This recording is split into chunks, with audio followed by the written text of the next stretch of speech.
পুরো রাজ্য সরকারের ব্যর্থতা। তার কারণ জলাশয় বুঝিয়ে, যে জলাশয় বোঝানোর জন্য আইন আছে, জলাশয় বোঝাতে পারে না, সেখানে ইল্লিগাল কনস্ট্রাকশন তুলে সেখানে ব্যবসা করার অনুমতি দেওয়া হয়েছে। এবং তার যে যারা শ্রমিক তাদের সুরক্ষার কথা, যারা কাজ করে এমপ্লয়ি তাদের সুরক্ষার কথা ভাবা হয়নি। পরিণামে আজকে সরকার বলছে, পুলিশ বলছে 27 জন পুড়ে মারা গেছে। আরও কতজন মারা গেছে কেউ কিন্তু জানে না। আমি একটি বাড়িতে এখানেই গেলাম, এই গ্রামেই, সে বাড়ির একজন মারা গেছে, তার স্ত্রী এখন থানায় ডেকে নিয়ে গেছে।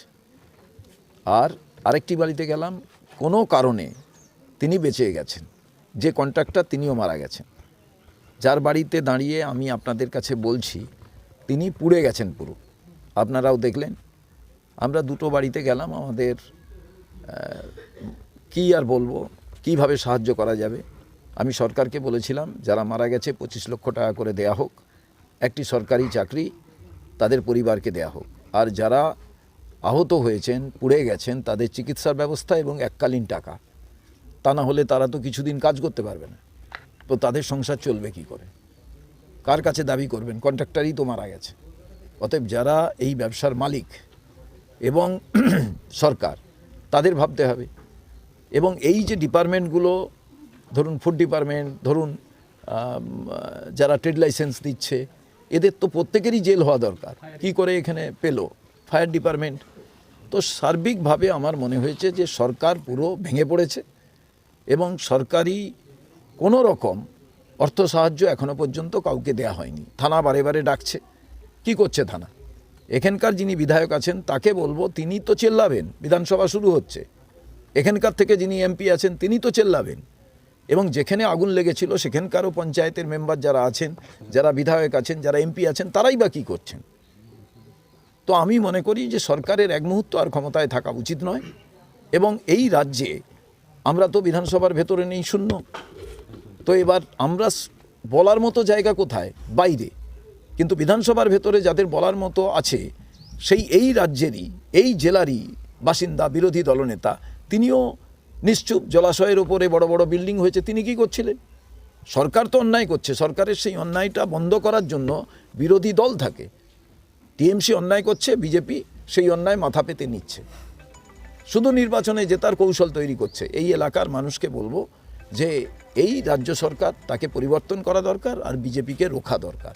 তা না হলে এই রকম আগুন লাগতে থাকবে, এই রকম ইল্লিগাল কনস্ট্রাকশন হবে, এই রকম জলাশয় ভরিয়ে সেখানে অবৈধভাবে বাড়ি তৈরি হবে এবং অবৈধভাবে ব্যবসা হবে। তার পরিণাম এই আমাদের গরিব মানুষেরা মারা যাবে। আপনারা কিভাবে পাশে থাকবেন? আমরা পাশে আছি বলেই এদের পাশে এসছি। আমরা বলেছি আইনত ওনারা কোনো সিদ্ধান্ত গ্রহণ করলে আইনত সহায়তা দেওয়া হবে এবং ওনাদের চিকিৎসার জন্য যদি কিছু প্রয়োজন হয় সবটাই আমরা করব বলে বলেছি। এবং আজকে আমাদের তো বেশি কিছু নয়, ওনাদের মানে এই রকম অবস্থার পর এরা তো সবাই গরিব, তো এদের ধরুন একটু ভিটামিনেরও দরকার, সেই ব্যবস্থাটা আমাদের কর্মীরা এখানে তারা নিজেরাই করেছে। আমরা রাজ্য থেকে বলেছি যে আপনাদের পাশে থাকব। দুটো জিনিস, সেটা হচ্ছে প্রথম চিকিৎসাটা প্রয়োজন, যাতে কোনো জায়গায় পয়জন না হয়ে যায়, সেপটিক না হয়ে যায়, কারণ পোড়া জিনিসটা যত শুকোবে ততই সে ব্যাপারে আমাদের অনেক বেশি সজাগ থাকতে হবে এবং মানে চিকিৎসকের পরামর্শে চলতে হবে। মানে আহতদের চিকিৎসার ভারটা আপনারা তুলে নেবেন? হ্যাঁ, আমরা বললাম যে চিকিৎসা যা প্রয়োজন হবে আমরা তা করব।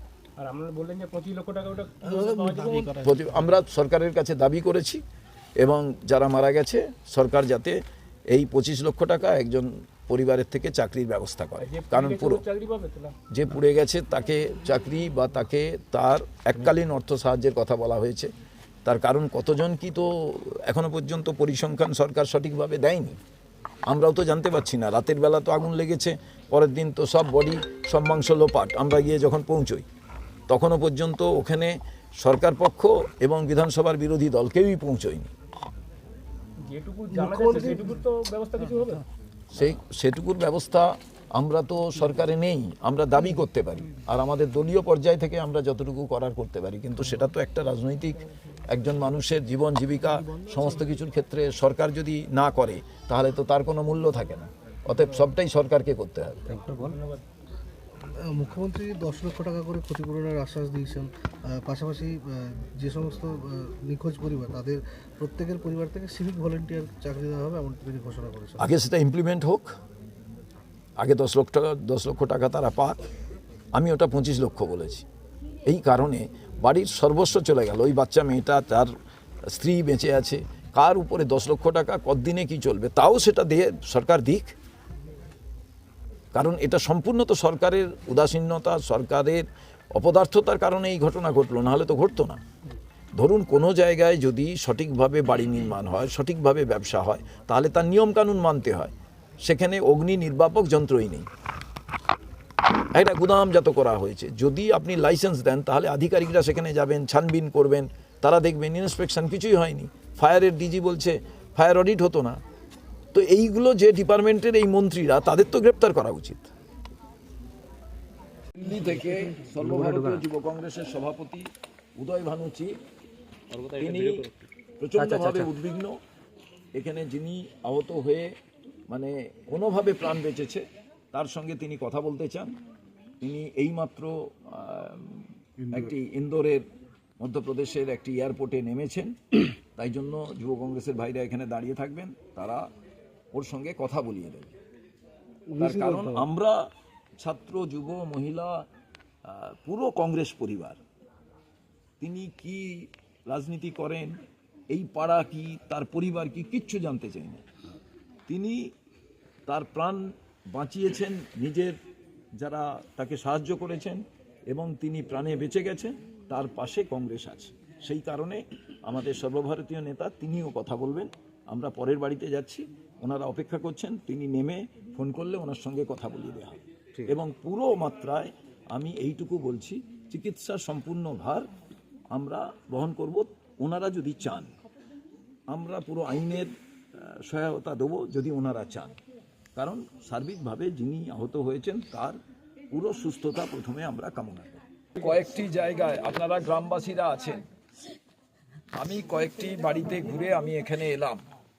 আমাদের এই মাসিমা, তিনি, তার এক ছেলে, যিনি ইংরেজিতে MA পাস করার পর কোনো স্কুল কলেজ কোথাও চাকরি পাননি, সরকারি চাকরি পাননি, প্রাইভেটে কোথাও চাকরি পাননি। তিনি এই কাজ করতে গেছিলেন এবং তার ভাইপো তার সঙ্গে ছিলেন। আমি যেদিন আগুন লাগে, যে জায়গাটা আনন্দপুর নাজিরাবাদ, সেই জায়গায় আপনারা জানেন যে আমি যখন ওখানে পৌঁছলাম, তখন আমি দেখতে পেলাম যে ওই জায়গায় আগুন জ্বলছে, সবাই আগুন নেভাবার চেষ্টা করছে। 8 জনের দেহ পাওয়া গেছে, বাকিদের পাওয়া যায়নি। সবাই বলছে 23 জন ভেতরে চাপা পড়ে আছে, পুড়ে গেছে। পুরো জলা জমি, আপনাদের এখানে যেমন জলা জমি আছে, জলা জমি কোনো পারমিশন ছাড়া ভরাট করে বড় বড় গোডাউন হয়েছে। তার চারিদিকে রাস্তা ফাস্তা সেই রকম কিছু নেই। এই রকম জায়গায় অবৈধভাবে নির্মাণ হয়েছে এবং যারা ব্যবসা করছিলেন তাদের ট্রেড লাইসেন্স, ফায়ারের লাইসেন্স এগুলো আছে কিনা, ফুড লাইসেন্স, কেউ কিছু জানে না। তো এই রকম অবস্থায় স্বাভাবিকভাবে বাঁচা খুব দুরূহ। একজন এখানে আমাদের ভাই বেঁচে ফিরেছেন। এবার দুঃখের বিষয়, যারা পড়াশুনো করেননি তারা হয়তো কাজ করতে গেছেন, কিন্তু MA পাস করে তাকে এই কাজ করতে হয়েছে, খুব দুঃখজনক ব্যাপার। ওখান থেকে দাঁড়িয়ে আমি বলেছিলাম যে সরকারের মন্ত্রীদের অ্যারেস্ট করা উচিত, এই সরকারের সমস্ত দায়ভার নেওয়া উচিত, 25 লক্ষ টাকা করে যারা মারা গেছে তাদের দেওয়া উচিত, এবং একটি সরকারি চাকরি এই পরিবার থেকে দেওয়া উচিত। আমি জানি না, থানা প্রত্যেককে ডেকে পাঠাচ্ছে। লাগাতার আমরা চাপ দেওয়ার পরে আমি শুনলাম 25 লক্ষ নয় 10 লাখ টাকা করে দেবে এবং একটা সিভিক ভলেন্টিয়ারের চাকরির কথা বলেছে। কিন্তু যাদের বাড়ি মেয়ে আছে তারা চাকরিটা কেমনভাবে সিভিক ভলেন্টিয়ারের করবে। সেক্ষেত্রে আমি বিডিও বা বাকিদের বলেছি যাতে অফিসিয়াল চাকরি হয় সেই ব্যবস্থা করার জন্য এবং এই টাকা পরিমাণ বাড়াবার জন্য। তার কারণ মানুষ তো চলে গিয়েছে, তাদের পরিবারের যদি বাচ্চা থাকে তাদের মানুষ করবে কে? যিনি ইংরেজিতে, গোবিন্দবাবু বলে যার নাম, তিনি ইংরেজিতে MA ছিলেন, এর আগে কোনো সরকারি সাহায্য নেননি। এখন তার বাড়িটাও পাশে, দেখুন কেমন আপনারা। তো এই রকম প্রত্যেকেরই অবস্থা। তো আমি মানে আমি বুঝতে পারছি না 10 লক্ষ টাকা এনারা কখন পাবেন। আজকেও থানা থেকে ডেকেছে, 2-3 জায়গায় তারা বলেছে যে না চেক লেখা হচ্ছে, টাকা পেয়ে যাবে, এখানেও হয়তো টাকা পাবেন।